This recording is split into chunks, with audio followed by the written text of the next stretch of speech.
Greetings! Welcome to the Hot Dogs, Horseshoes, and Hand Grenades Devlog series. We're going to do a quick sound check to start off. Make sure your speakers aren't up too high. Wonderful. So, as I mentioned last week, we're switching to a slightly different format now that updates are going to be every other week. I am, however, as these updates are naturally going to be getting a bit larger, still going to be doing a devlog every week. So we have got a whole bunch of stuff to show you guys that is still in progress. So please don't mind the dust, but making some great progress here. So we're going to start off with what is probably going to excite you guys the most, which is our new toy. This is another absolutely gorgeous donated firearm model from Malte, who did the MP5K that you might have played with.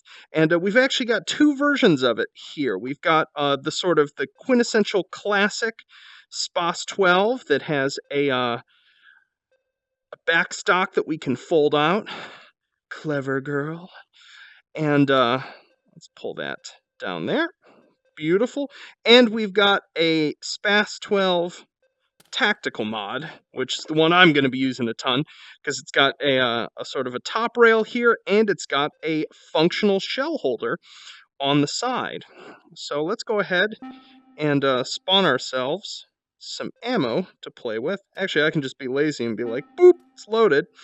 But let's go ahead and spawn ourselves a cartridge. So as I was mentioning, the shell holder works. We can just pop those in there, any kind. So if you wanted to, say, load it traditionally, but then have 5 different specialty shots there. Never know what robot hijinks one might have to deal with. Now, for those of you who don't know, the SPAS 12 is fascinating in that it has multiple modes that it can fire in. The first is our sort of traditional semi-auto mode. Let's go ahead and unload that. This still has the sound for the 1014, by the way. I haven't had time to mix a specific sound for it. And then, in addition to that, we can switch over to a pump mode. So we can click the touchpad while holding the foregrip here, and we're going to switch over to pump. So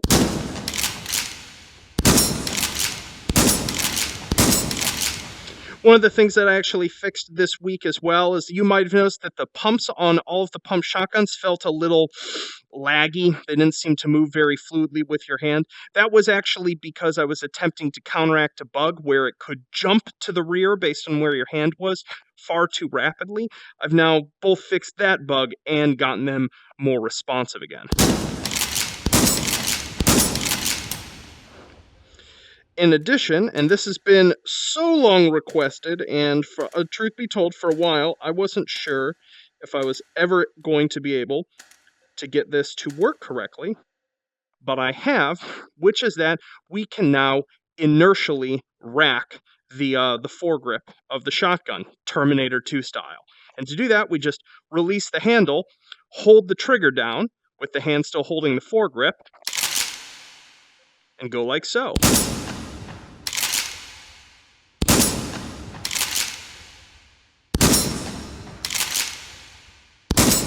So much fun. Oh, let's see, what else? Oh, and there's one other thing. This is something that isn't shotgun specific, but is something that I know has been bothering a number of you for a while, both with any of the two-handed weapons, which has basically been, if you're, say, aiming down sights, and you have to take your primary hand off of the weapon to actuate a bolt-action rifle, pull a bolt handle back, what have you. When you've gone to grab that weapon again, it has jumped suddenly to the hand, which can really throw off your sight picture, and it can be just jarring. I have managed to fix this by now making it always interpolate to the hand position over about a quarter second or so. So it should be far, far less jarring as you're trying to precisely aim. So yeah, so that's about it on the SPAS 12 here. Just gonna do this again.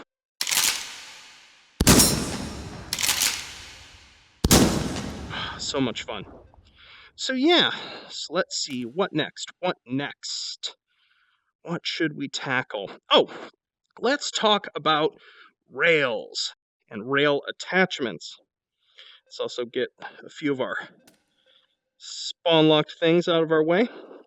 So the next thing is that we have a bunch of new rail attachments, and these aren't just new optics, but new sort of rail adapters to allow you more flexibility in mounting things. This was something that was actually requested a while ago. Actually, I'm going to put this here. I completely forgot to pull out a 3x magnifier for a certain traditional setup. So there is frequently a setup that you might want to do where we put a hollow side on, and then we put a magnifier on behind it.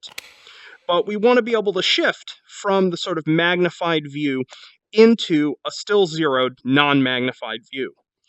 I keep dropping this like a fool. What we can do is we can put this canted rail adapter onto the rail here, and then we can mount a secondary optic on it. So here's one of the new, I believe this is a PK23. Go ahead and zero that out to 10. Make sure that's 0 to 10. So we can now shift from a magnified view, boop, right over to a zero.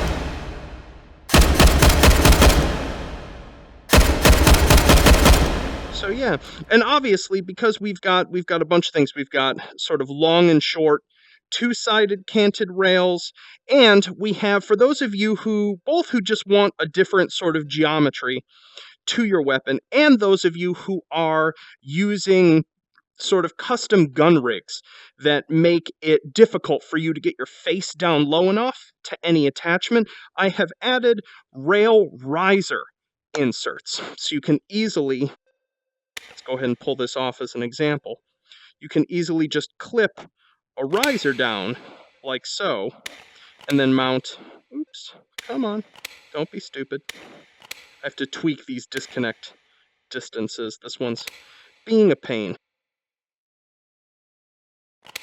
We can now set an optic up even higher. So hopefully, especially those of you who use a custom sort of rig that has a fairly high profile to it, once the update drops next week, I'd love to know how these spacers are treating you, and if it makes that sort of situation easier for you. Let's see if we can actually detach this. It is being such a pain. I have an interaction maximum distance thing set wrong on that. See if we can actually slip it onto another rail. This is so preposterous. No, we can't. Cool. Well, that's what we get for showing off stuff that hasn't been fully tested. So cool. So in addition to that, we have a bunch of other changes. Once again, sort of long requested things. We have for the MP5 A2, we have a new top rail added onto it, so you can actually mount custom optics, but it's been mounted low enough that it doesn't obstruct the primary sight picture at all. In addition to that, this rear sight can now be toggled between 3 different zeroed ranges, and they're basically, I believe they're 15, 25, and 100 seemed like the most practical. The aperture is so tiny that it is quite challenging to use, but definitely possible, especially for those of you who just absolutely prefer shooting off irons. In addition to that, the front flashlight is now actually functional. You know, truth be told, I would have done that sooner if I had even remembered that there was a flashlight on this. Oh, while we're on the topic, I completely forgot about this. Finally, absolutely finally, you can now pick up two-handed objects by their foregrip first. You no longer have to grab the handle first, then grab the foregrip, then take your hand off the main handle. So this makes it so much easier to affix suppressors, move things around, etc. Cool. What else? Oh, So on to the next topic, which is going to be, I'm going to actually grab my 1911 here again, which is that I have been working on redoing and fixing a whole bunch of the sort of muzzle effects for the various firearms. So I don't know how much is this. Yeah, that's empty. Oh, except for that one round. Glad we checked. So the way this works is that a number of changes have happened. First off, I've switched all of the particle systems for the muzzle system over to a type of shader that actually responds to lighting conditions. And so we should no longer have the irritating situation in, say, the Arizona at night range where muzzle smoke is like bizarrely lit from nowhere. In addition, I've tried to add sort of some restrained but still probably too punchy for certain lighting situations, muzzle fire to these. And this will be something I'll talk about more in detail once we actually jump out of VR here. But just so you can see how this looks.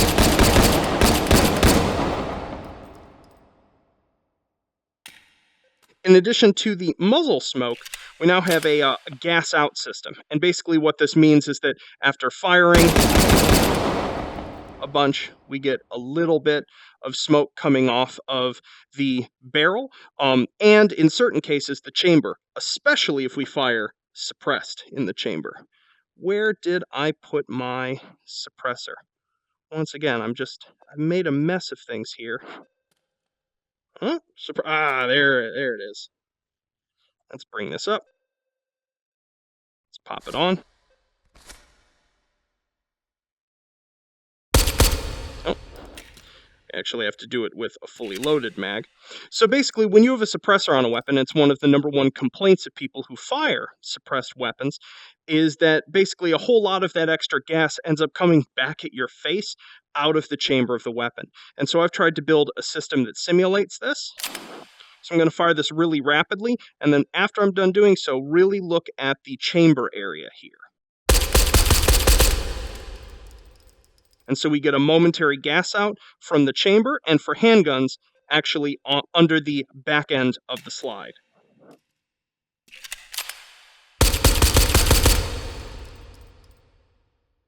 Wonderful. So, as I mentioned before, I've been playing around with Muzzle Flash. It's a difficult problem to solve in VR. As most particle effects, most ways people do muzzle flash in games, have to look good in two contexts. Either really up close, but always from behind the gun, or from any angle, but at a good distance from the effect. Whereas in VR, we can actually be looking at sort of a muzzle fire effect from any angle, and it's got to not look stupid from as many of those as possible. And so I've tried to make effects that are a bit more volumetric. I actually don't know how well that's going to show up on the recording, as the other sort of difficulty of doing muzzle fire is from watching a whole bunch of slow motion video. Muzzle flash on most guns is visible for far less than a 90th of a second. And I've gotten this muzzle flash to appear for basically just one frame, but because of that, it might still feel a little too pronounced. And there's not really much I can do about that because we have this sort of temporal resolution limitation.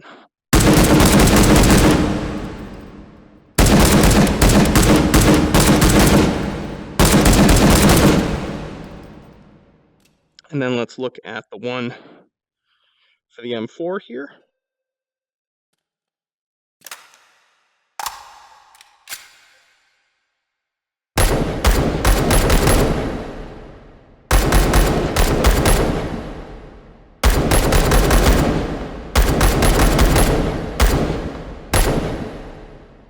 So yeah, it's something that I'm still iterating on. I posted a video yesterday and everything was sort of overdriven a little bit too much in terms of its opaqueness. But I think I've got it dialed in a little bit better even today. I think actually, let me go ahead and grab the... Yeah, Mark 18. This one has a hexagonal set of ports on it.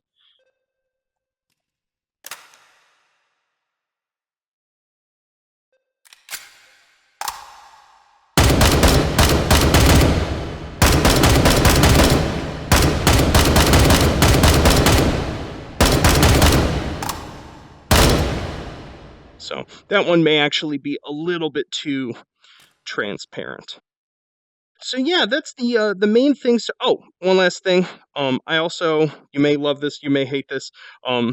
I've been trying to think about some of the sort of less used firearms in H3 and about how to sort of like give them a little more love, possibly encourage people to use them more. Basically, the stuff that I never see showing up in Let's Plays and people's videos. So with the PP91 here, this got a little bit of love. Its back sight can be toggled between our sort of field goal and aperture style sights.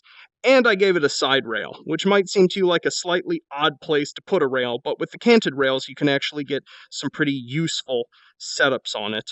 You can also grab its foregrip now, which makes it way more controllable to use in full auto. Oh, helps to pull the charging handle back.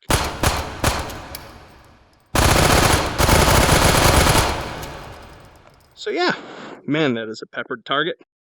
So cool, so we're going to jump out of VR now and talk about a whole bunch of stuff, including basically what I hope to have already for next Friday. Yo!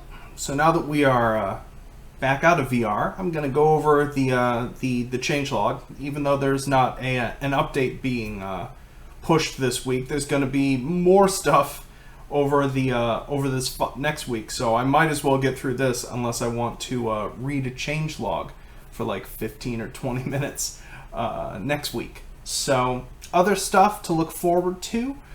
All rail attachments and adapters can now be mounted forward or backward. This was mainly a piece of functionality to allow things like the asymmetric canted rail to be mounted forward or back. But a bunch of the decorative stuff I can imagine wanting to mount it backwards as well. Or if you just want to be a goofball and look the wrong way into a scope for the lulz, I guess you can do that now. As I mentioned, yeah, the muzzle smoke and muzzle fire, I have it on the handguns, the rifles, and most of the carbines now. This week I have to get it onto the SMGs and the shotguns. I have to do some special stuff for the double barrels because of class inheritance, yada yada. That's going to be a pain, but that'll be done. I wanted to show you for the G36C, it now actually has a functional flip sight, but I couldn't get the hollow sight off of it in video, so you'll just have to take my word for it for now that that's in there. Along that lines, when it comes to iron sights, I got some great help this week from Krieger Jacob, who's in the community, on basically pointing out a bunch of the firearms where the iron sights didn't make a lick of sense in terms of where they lined up.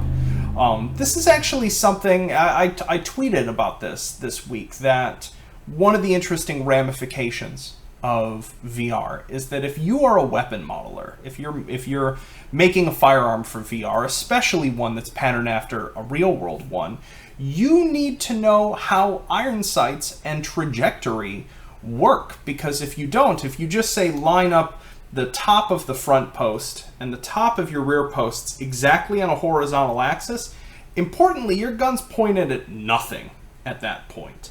And in a lot of cases that with the models that I've gotten, the back sights have been, say, way too high.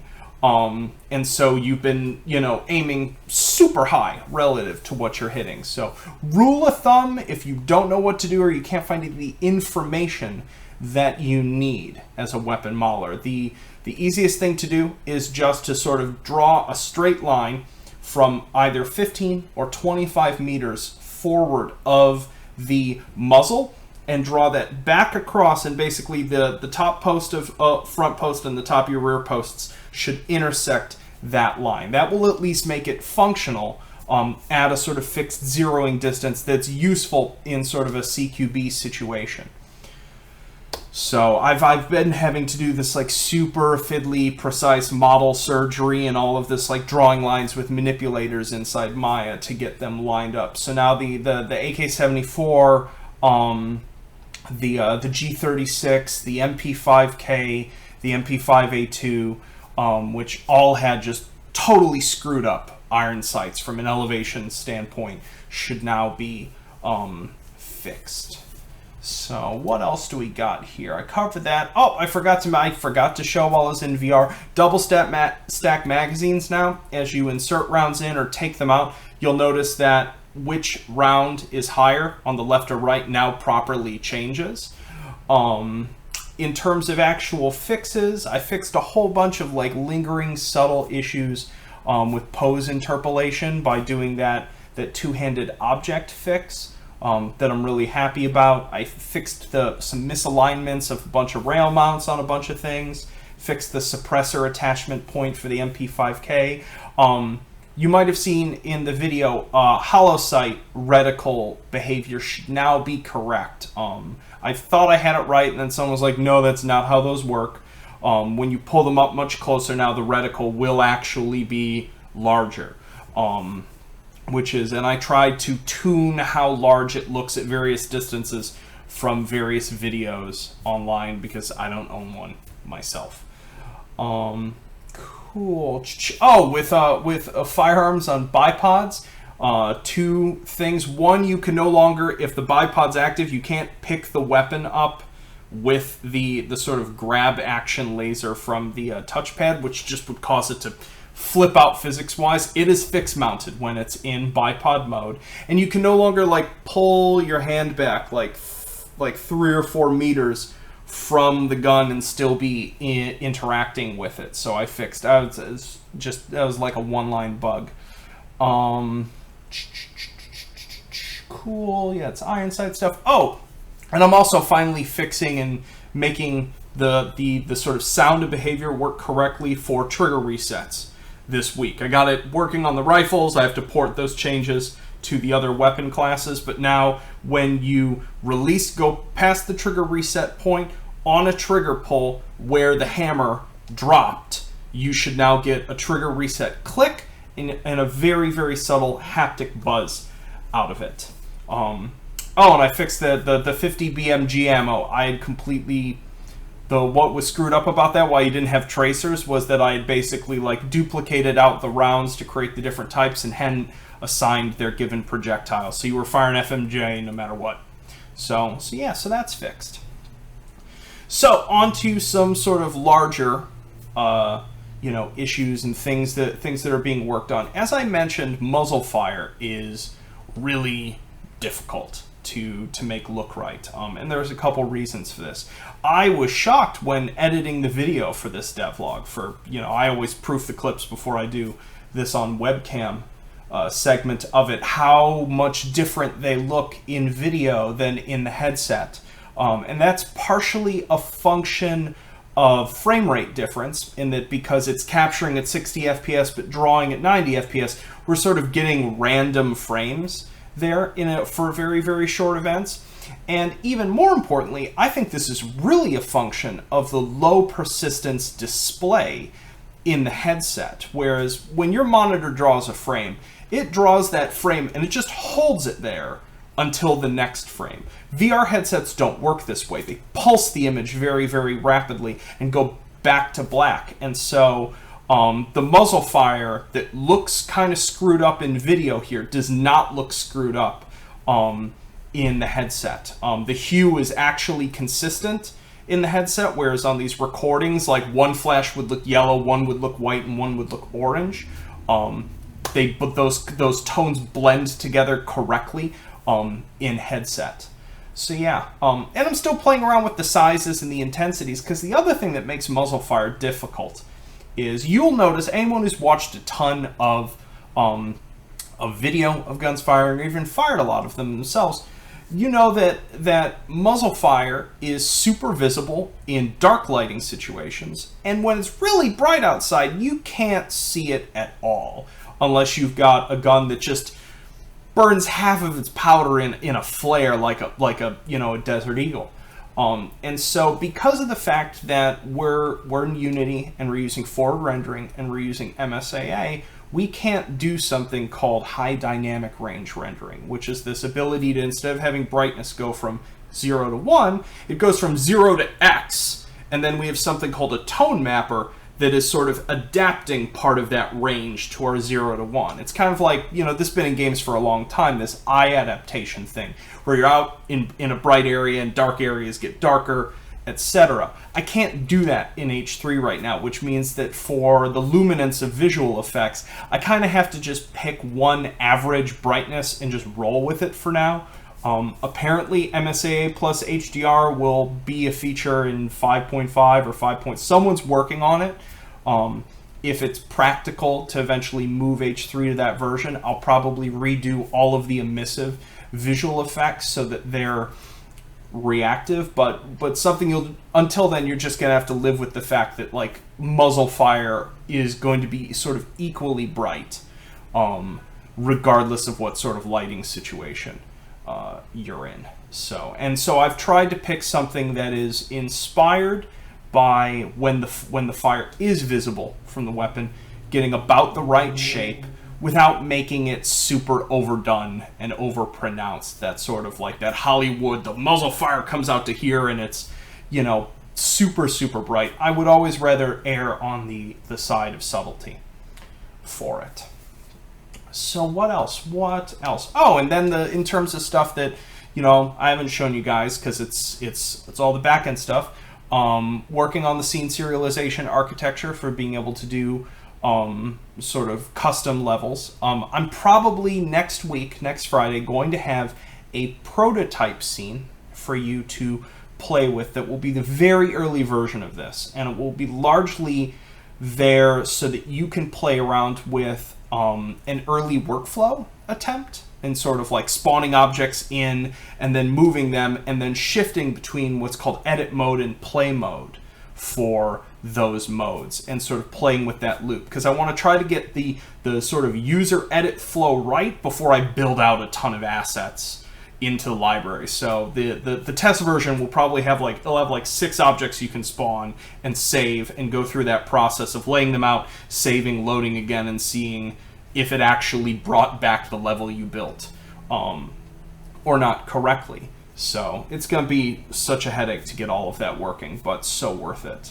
And then item spawner is something that they're working on. There's going to be sort of 2 versions of it. There'll still be the sort of fixed plinth form that will exist in some levels, but there's also going to be a tablet form of it. We're going to make it so that the interface actually just works in tablet form. It'll be way more image-based, way quicker to get through from, say, a categories standpoint, just so that it's not, so you don't have to sit there and be like, I want suppressor number 8, and I have to hit this button 18 times to get to it. That will be gone.